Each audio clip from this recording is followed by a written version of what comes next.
You wake to a strange silence, the kind that creeps in just before something terrible. In your tiny home near the Ishtar Gate, the heat of Babylon already thickens the dawn air. Your mother stands frozen by the doorway, her eyes wide with something you don't understand, something between terror and resignation. Then the footsteps arrive, sandals scrape against the ground. The smell of incense hits before you see them, priests in deep purple robes, heads shaved smooth, bearing the sacred emblem of Marduk stitched in gold across their chests. One kneels beside your straw bed. He smells of oil and myrrh. His fingers brush your cheek. "You've been chosen," he says, not unkindly. Your mother doesn't protest. She only turns her face away and bites her knuckles. You're 12. You don't yet know what it means to be chosen.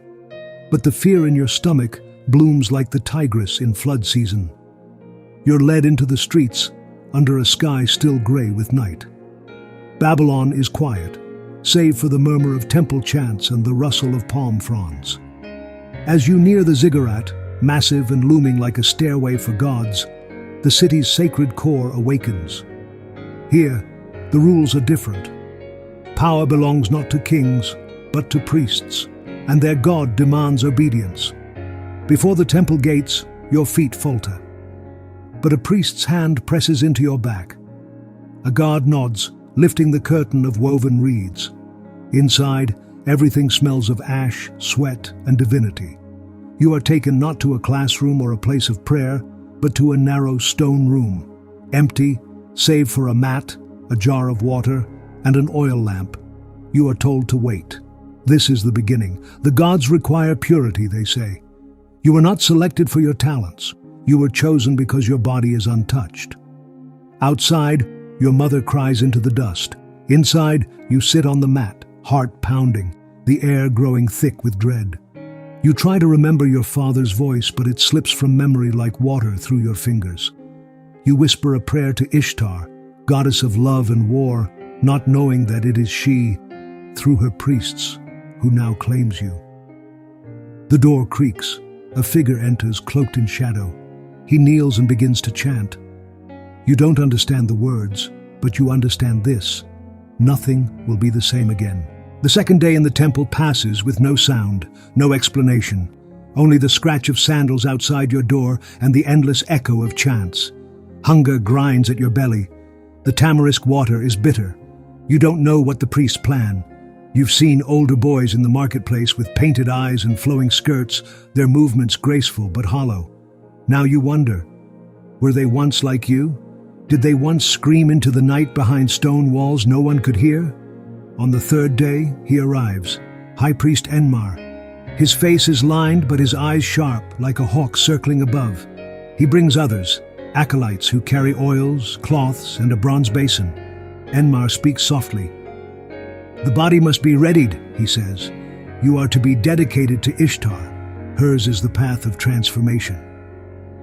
They strip your tunic. You shiver despite the warmth. Your skin is rubbed with sesame oil, your hair combed with bone. Prayers are spoken in a language older than cities. You ask nothing. The silence has taught you that questions bring nothing but pain. When it is done, Enmar holds your chin. Fear is natural, he says. But fear is not the end. You are not the first. You will not be the last. Clay tablets from centuries past record the same rites, the same names of boys given to Ishtar's service. The temple calls them Kurgaru or Asinu, neither man nor woman. Between, transformed. History remembers them only in fragments. But behind every title is a body, and every body once trembled like yours. The room changes. You are no longer allowed to sleep alone. Two other boys now share the chamber. One weeps through the night. The other stares into nothing, lips moving in silent prayer. No one speaks of what comes next, but everyone knows. You try to prepare your mind. But how do you prepare for something you can't even name? In the great hall, statues of the gods watch over the city. Their golden eyes never blink. Priests move beneath them like shadows, bearing scrolls and sacrifices. Outside, life continues. Bread is baked, goats are herded, children run. But you no longer belong to that world. Your place is here where silence weighs more than sound. Dawn breaks differently on the day of the rite. The air is thick. Smoke from the temple braziers hangs low, mixing with the cries of morning sacrifices. You are led down a narrow hall. It smells of vinegar and herbs. The floor is stained. You recognize the color. It is blood. They tie your hands. Not cruelly, but without hesitation. A priest whispers a prayer for purity. Another sings a hymn to Ishtar, voice rising, masking your whimpers. The altar is wood, worn smooth. You are placed upon it like grain ready for threshing. A man steps forward. His name is Shuli Ahil, a surgeon priest. His eyes are distant, his hands steady. Beside him, metal glints, a bronze blade, a bowl of honey, linen soaked in garlic. "Be still," someone says. The pain comes like lightning, quick, blinding, eternal. Your scream is swallowed by drums and chants. Your body thrashes, but the ropes hold. Your vision goes white, then red, then nothing. You wake in a bed of straw. Fever comes. Dreams twist into nightmare. In them, your mother calls your name. But when you reach for her, she vanishes into smoke. Healing is slow. Acolytes change your bandages. Some speak kindly. Others don't speak at all. You are fed broth, given herbs to dull the pain. In the next cot, another boy lies silent. His name is Belshunu. He hasn't spoken since the rite. Sometimes at night he hums to himself, low and broken like a song remembered wrong. Weeks pass. Your body adjusts, but your spirit lags behind. You stare at your hands. They look the same, but nothing is the same. The priests say you are now sacred, set apart, blessed. But when you see your reflection in polished copper, you don't see a blessing, you see absence. And yet, you survive. Not because you are strong, but because you have no choice. Your past has been cut away.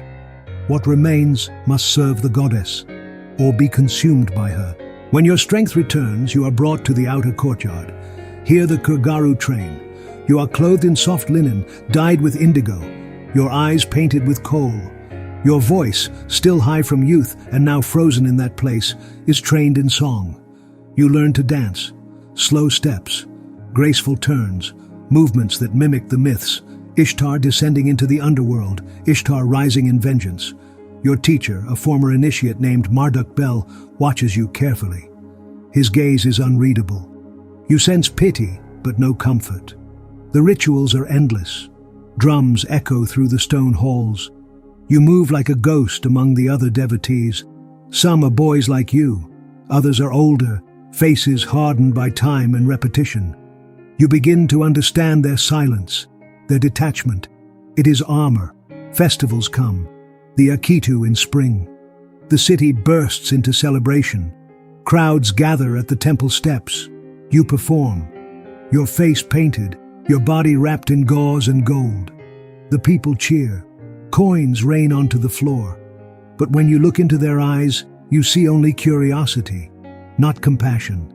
Back in the temple, you scrub off the paint. Your skin raw, your feet blistered. You lie awake at night, staring at the ceiling. Sometimes you remember the sound of goats outside your old home, the taste of honey cakes, your mother's laugh. But those things feel like they belong to someone else. Enmar watches from a distance. He nods when you pass, but never speaks of your past. You're no longer a child, no longer a son, no longer quite human. You are something else, a vessel, a voice, a mask. You know every shadow, every crack in the stone. Your body heals, but your heart grows quiet. You do what is asked. You perform the rites. You sing. You dance.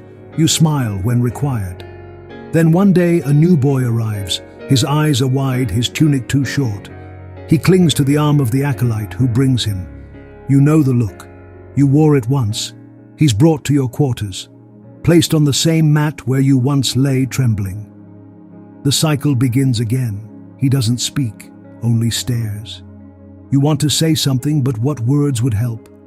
Instead, you light the oil lamp beside him and leave it burning. His name is Kurum, a potter's son, taken during a famine. The temple needed more offerings, more purity. You are asked to guide him, to prepare him, to anoint his skin, Teach him the hymns. You obey, your hands steady, your face expressionless. When the day of the rite comes, you wait outside the chamber. You hear the same chants, the same blade, the same cry. You feel it all again, but you do not weep. You've learned not to. That night, Kurum clutches your hand. His fingers tremble. You say nothing. You simply hold on. The temple never stops, the gods never sleep, the sacrifices never end. Centuries turn. Babylon rises and falls. Hammurabi dies. His sons squabble. Foreign kings invade. Temples are looted. Statues shattered. But some things remain. In clay archives unearthed thousands of years later, the records surface. Lists of temple servants, inventories of sacrificial tools, songs sung by boys now long forgotten. In one, a boy named Marduk Zeri wrote, "My body was taken, but my voice remains." Historians marvel, tourists gape, but behind every tablet lies a truth too heavy for museums. These were not just rituals, they were lives. Childhoods unmade in the name of divinity. You are old now. The dances tire you. The songs come with effort. But your role is fixed. There is no escape. Only the knowledge that your story is not unique. The ziggurat still stands, rebuilt, renovated. But the stones remember. Every cry, every prayer, every step taken under the eye of gods who never blinked. You sit beneath an acacia tree in the temple courtyard. The breeze stirs your robe. You close your eyes. And for a moment you are a child again, running through a field of barley. But then the drums begin, and the illusion fades. History remembers kings. But you were there too, in the shadows, in the songs, in the silence that followed.